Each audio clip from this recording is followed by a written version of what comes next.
উপরে যে লেখাটি উঠছে সেটা দেখুন এবং আপনি চিন্তা করুন যে আমাদের মুসলিম ধর্ম নিয়ে এরকম একটা কুখ্যাত ঘটনা হয়েছে, সেটা যদি ঠিক মুসলিমরা অন্য কোনো ধর্ম নিয়ে ঘটাতো তাহলে কি হতো?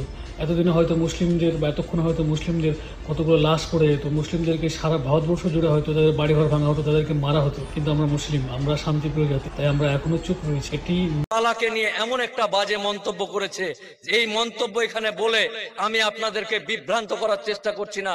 তাই যেহেতু এই ম্যাটার গুলো খুব সেন্সিটিভ, তাই আপনাদের সামনে বললাম না। মানে এত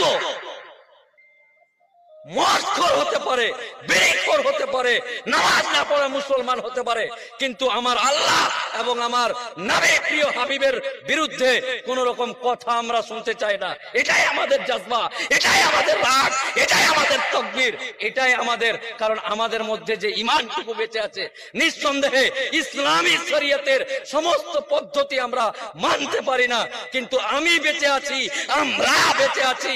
আর আমার মালিক, আপনার মালিক, এই পুরো কায়নাতের মালিক আমার আল্লাহকে নিয়ে কেউ কটু কথা বলবে আর আমার মুসলিম সম্প্রদায়ের মানুষ বসে থাকবে, এটা হতে পারে না।